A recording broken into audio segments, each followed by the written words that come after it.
गठबंधन, साजिश या रिश्ता, 7 जन्मों का, एक्सीडेंट या साजिश, पार्ट 6। शिवन्या अपने ख्यालों में गुम बैठी हुई रो रही थी और अपनी गलती तलाशने की नाकाम कोशिश कर रही थी। उसे समझ में नहीं आ रहा था कि उसने ऐसा कौन सा गुनाह किया जिसके लिए उसे इतनी बड़ी सजा मिल रही है। माँ तो जानती है कि हम अपने कमरे में तैयार हो रहे थे। हम तो अपने रूम से बाहर गए ही नहीं, फिर हम दी के साथ ऐसा कैसे कर सकते हैं? दी ने हम पर इतना गंदा इल्जाम कैसे लगाया? वह कैसे कह सकती है उन्होंने हमें अपनी आंखों से ऐसा करते हुए देखा? इन्हीं सवालों में उलझी शिवन्या के ना आंसू थम रहे थे और ना अपने सवालों के जवाब मिल रहे थे। 14 घंटे में उसकी जिंदगी में इतना कुछ घट गया था जो शायद उसने सपने में भी कभी नहीं सोचा था। 14 घंटे पहले अपनी दी की शादी के लिए तैयार हो गई थी और इन 14 घंटे में उसकी मांग में किसी के नाम का सिंदूर था। जिसके नाम का सिंदूर था, उसे इस रिश्ते से कोई सरोकार नहीं था। और होता भी क्यों? उसकी नज़रों में तो वो एक धोखेबाज थी, या शायद इससे भी कहीं ज्यादा। पता नहीं। और ना ही इस बारे में सोचने की हिम्मत शिवन्या जुटा पा रही थी। अपनी माँ के जोर देने पर वह अपनी मर्जी के खिलाफ दुल्हन बनकर मंडप में बैठ गई। जब लोगों की उंगलियां उठीं तो उसी की माँ इल्जाम लगाने में सबसे आगे खड़ी मिली। और शिवानी दी, उनके बारे में तो माँ ने ही बोला था कि वो शादी छोड़कर भाग गई है। फिर वो हम पर ऐसा इल्जाम कैसे लगा सकती हैं? क्योंकि रिश्तेदारों ने तो बोलकर अपने मन की भड़ास निकाल दी थी। लेकिन जिस बंदे ने उसकी मांग में सिंदूर भरा था, वह एकदम खामोश था। यह तूफान से पहले की खामोशी थी, या वो खुद एक खामोश बवंडर साबित होने वाला था। शिवन्या इस बारे में ना तो कुछ सोच पा रही थी और ना ही सोचना चाहती थी, क्योंकि यह जो नया बंधन जुड़ा था उसके बारे में तो तब सोचती जब अपने जन्म से जुड़े रिश्तों का सच समझ पाती। शिवन्या अपनी सोच और आंसुओं के सैलाब में डूबी हुई थी कि तभी तेज रफ्तार कार के जोर से ब्रेक लगने पर उसके पहियों के रगड़ने की जोरदार आवाज शिवन्या को उसके ख्यालों की दुनिया से बाहर ले आती है। और शिवन्या, जो कि आउट हाउस में ठहरी हुई थी, की नज़र अनायास ही खिड़की से बाहर की तरफ चली जाती है। कार का दरवाज़ा खुलता है और कोई उसका से बाहर उतरता है। उतरकर वह कदम भी नहीं चल पाता, लड़खड़ा जाता है। तभी तेजी से एक बार कार आकर रुकती है और उस कार में से 3-4 लड़के तेजी से उतरकर उस लड़खड़ाते इंसान को थाम लेते हैं। यह कोई और नहीं, आदित्य। कार के जोर से रुकने की आवाज़ ने शिवन्या का ध्यान ही नहीं खींचा था, बल्कि घर के और बाकी मेंबर भी दौड़कर घर से बाहर आ जाते हैं। संजना जी दौड़कर आदित्य के नजदीक आती हैं और तुरंत आदित्य को गले से लगा लेती हैं और रोते हुए बोलती हैं, क्यों करते हो तुम आदि ऐसा? मेरी तो सांस ही थम गई थी जब सजल ने फोन पर बताया कि तुम्हारी कार का एक्सीडेंट हो गया है। शुक्र है तुम्हें कुछ नहीं हुआ। आओ, अंदर चलो बोलकर संजना जी एक साइड से खुद आदित्य को सहारा देती हैं, जबकि दूसरी तरफ से आदित्य की बुआ जी का बेटा सजल उसे सहारा देता है और घर के अंदर ले जाता है। सजल का जुड़वा भाई प्रांजल और आदित्य का छोटा चचेरा भाई राजीव जैसे ही आगे बढ़ते हैं, तेजवीर जी गुस्से से बोलते हैं, इतने नशे में आदित्य को कार की चाबी किसने दी? प्रांजल, मामा जी, आदित्य भाई को किसी ने चाबी नहीं दी।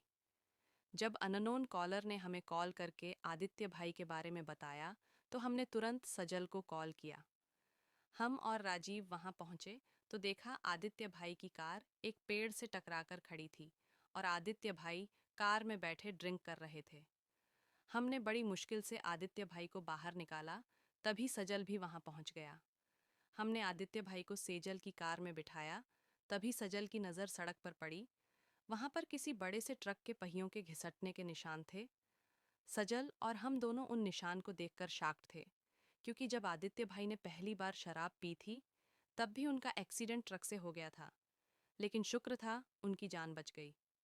और कल रात ये दूसरी बार था जब आदित्य भाई इतनी बुरी तरह से नशे में धुत थे और एक बार फिर उनकी गाड़ी दुर्घटनाग्रस्त थी और उनकी कार के पास ट्रक की पहियों के निशान देखकर हम खुद को रोक नहीं पाए और हम लोग उन निशान का पीछा करते हुए आगे बढ़े तो थोड़ी दूर पर एक ट्रक खाई से नीचे गिरा हुआ। और ये एक्सीडेंट कल रात ही हुआ था। तेजवीर जी, आपके कहने का मतलब क्या है? प्रांजल, फिलहाल तो कोई मतलब नहीं है, क्योंकि कोई ठोस सबूत नहीं है। लेकिन एक शक जरूर है। क्या है ना मामा जी? पुलिस वाला हूं तो पहले इत्तेफाक को भी हम लोगों को इत्तेफाक ना समझने की ट्रेनिंग दी जाती है, और आदित्य भाई के केस में तो यह इत्तेफाक 2 बार हुआ है। आपके कहने का मतलब है कि कोई आदित्य की जान लेना चाहता है? तेजवीर जी हैरानी से पूछते हैं। प्रांजल: जी मामा जी, हालात इशारा तो इसी तरफ कर रहे हैं। यह क्या बेकार की बकवास कर रहे हैं? कोई आदित्य की जान क्यों लेना चाहेगा? आदित्य ने किसी का क्या बिगाड़ा है? संजना जी तेजी से प्रांजल और तेजवीर जी के नजदीक आकर एकदम उखड़ते हुए बोलती हैं। दरअसल ये सारी बातचीत आदित्य को सहारा देकर अंदर ले जाते। संजना जी के कानों में पड़ते हैं तो वो इशारे से एक नौकर को बुलाकर सजल की आदित्य को ले जाने में मदद करने के लिए बोलकर वहीं रुककर सारी बातें सुनने लगती हैं। तेजवीर जी: शांत हो जाइए संजना, धीरे बोलिए। बाबूजी सुनेंगे तो और परेशान हो जाएंगे। प्रांजल ने ऐसा कुछ नहीं कहा है, वो सिर्फ अपना अंदेशा बता रहे हैं। संजना जी: ट्रक खाई में गिरा था तो ट्रक ड्राइवर उससे पूछा, उसने कुछ बताया? संजना जी अधीर होकर पूछती हैं। प्रांजल संजना जी की दोनों बाहों को पकड़ते हुए: रिलैक्स मामी, ट्रक खाई में गिरा तो उसमें आग लग गई थी। अब ड्राइवर ट्रक के अंदर ही था या उससे पहले कूद गया, यह तो तभी पता चलेगा जब नीचे खाई में जाकर तहकीकात की जाएगी। फिलहाल हमने वहाँ के थाने को इन्फॉर्म कर दिया है, वह लोग देख रहे हैं। जैसा भी होगा वो हमें तुरंत इन्फॉर्म करेंगे। संजना जी, प्रांजल तुम्हें जो कुछ भी पता चले प्लीज़ मुझे भी बताना। प्रांजल: ज़रूर बताएंगे। अब अंदर चले। गठबंधन, साजिश या रिश्ता, 7 जन्मों का, आदित्य का फैसला, पार्ट 7। आदित्य को यूं नशे में धुत देखकर शिवन्या की आंखों में ठहरे आंसू एक बार फिर आंखों के दायरे को पार कर उसके गालों पर लुढ़क जाते हैं। माता रानी, यह सब हमारी वजह से हो रहा है, हमारी वजह से सब लोग परेशान हैं। आदित्य जी की इस हालत के जिम्मेदार हम हैं। जिस घर में दुल्हन के आने की खुशियां होनी चाहिए थीं, हमारी वजह से मातम का माहौल है। सुबह से शाम हो गई थी, लेकिन किसी ने भी शिवन्या से खाने के लिए नहीं पूछा था। कल शाम भी तो उसने कुछ नहीं खाया था, ऊपर से चोट लगकर इतना खून बह गया था। दवाइयाँ जो डॉक्टर ने दी थीं वो भी कार में ही छूट गई थीं। नहीं भी छूटती तो दवाई खाने का होश कहाँ था शिवन्या को। रात में सब डिनर टेबल पर इकट्ठे होने लगते हैं। इंतज़ार था तो रघुवीर जी के आने का। बड़े से डाइनिंग हॉल में बहुत बड़ी सी डाइनिंग टेबल पर सभी लोग बैठे हुए थे। तभी रघुवीर जी आते हैं और सभी लोग उनके सम्मान में खड़े हो जाते हैं। उनके चेयर पर बैठते ही बाकी सब लोग भी चेयर पर बैठ जाते हैं। खाना सर्व होना शुरू होता है। पहला टुकड़ा तोड़ते हुए रघुवीर जी एक सरसरी नज़र सब पर डालते हैं और उनका हाथ आदित्य को वहां मौजूद ना देखकर वहीं रुक जाता है। आदित्य कहाँ है? क्या अभी तक उनका नशा नहीं उतरा? रघुवीर जी नाराजगी भरे लहजे में बोलते हैं। संजना जी, वो बाबूजी आदित्य सोया हुआ था तो मैंने उसे जगाया नहीं। वह जब जग जाएगा मैं बाद में उसे खाना खिला दूंगी। रघुवीर जी: संजना बहू, इस घर का एक नियम है और वह नियम किसी भी हाल में नहीं टूटता। घर के सब लोग अगर घर में मौजूद है तो नाश्ते की टेबल और डिनर के टाइम सबका इस टेबल पर मौजूद होना ज़रूरी है।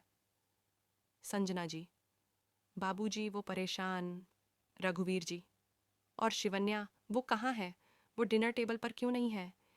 क्या उन्हें इस घर का नियम बताना घर की औरतों की जिम्मेदारी नहीं है? जाओ दोनों को बुला कर लाओ। कामिनी जी मौके पर चौंका मारते हुए: पर बाबूजी, शिवन्या बहू का तो अभी गृह प्रवेश ही नहीं हुआ। ये सुनते ही रघुवीर जी गुस्से से संजना जी की तरफ देखते हैं। कामिनी जी मन में: अब बच के दिखाओ भाभी, मेरे इस वार से। अब देखते हैं कौन सी ट्रॉफी रहेगी और कौन सी छूटेगी, बेस्ट मॉम की या बेस्ट बहू की। यह हम क्या सुन रहे हैं?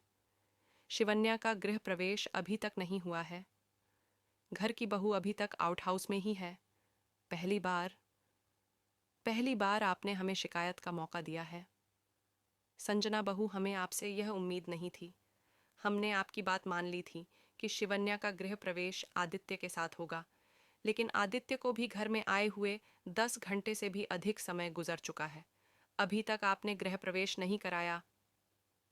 संजना जी: बाबूजी, आदित्य की हालत देखकर मैं इतना परेशान थी कि परेशानी में दिमाग से ही निकल गया।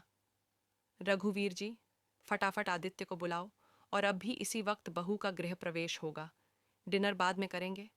अपना फरमान सुनाकर रघुवीर जी अपनी कुर्सी से खड़े हो जाते हैं।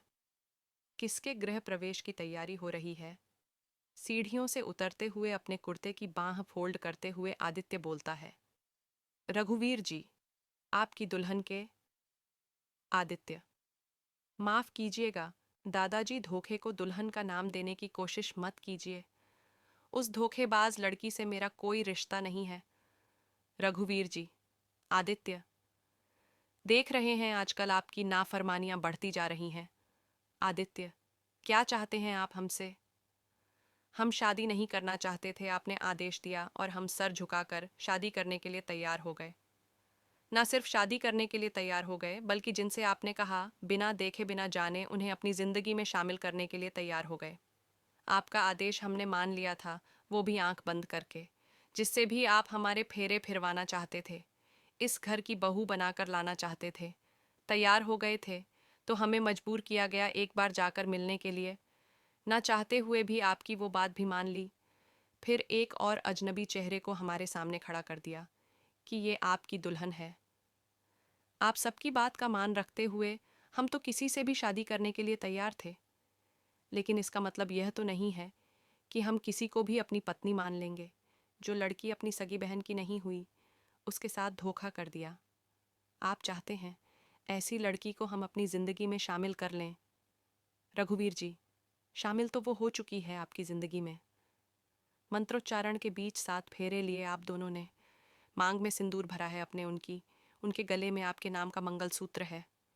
आदित्य, बनावटी हंसी हंसते हुए। फेरे, सिंदूर, मंगलसूत्र काफी भारी भारी नाम है ना? संभाल पाएगी आपकी बहू? जिसने अपने जन्म के रिश्तों को अपनी हरकतों से हल्का साबित कर दिया, उनका मान नहीं रख पाई, उससे बाकी रिश्ते निभाने की उम्मीद करना भी बेवकूफ़ी है। जो अपनों की नहीं हुई, वो इस पवित्र रिश्ते का क्या मान रखेगी?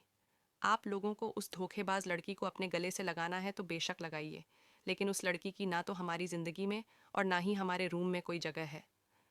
रघुवीर जी। आदित्य, आपके ऐसा बोल देने से सच बदल नहीं जाएगा। धर्म पत्नी है, अब वो आपकी और वो आप ही के रूम में रहेंगी। आदित्य, दादाजी आप बड़े हैं और आपका हर फैसला हमने सर झुकाकर माना है, लेकिन ये हमें मंजूर नहीं है। आप शौक से रखें अपनी बहू को हमारे रूम में। तो फिर हम ना अपने रूम में रहेंगे और ना ही इस घर में हम आउट हाउस में शिफ्ट हो जाएंगे। बोलकर आदित्य वापस अपने रूम की तरफ बढ़ जाता है। रघुवीर जी, कहाँ जा रहे हैं आप? अभी हमारी बात खत्म नहीं हुई है। रघुवीर जी की बात सुनकर आदित्य के कदम रुक जाते हैं और वो बिना पीछे मुड़े बोलता है। आदित्य, हम आपके पोते हैं। दादाजी अच्छे से जानते हैं आपको। आपने जो कहना था कह चुके। जानते हैं आपका फैसला नहीं बदलेगा, इसीलिए अपना सामान पैक करने जा रहे हैं। अब उसमें आपकी बहू जो रहने वाली है। बोलकर आदि तेज कदमों से सीढ़ियां चढ़ने लगता है।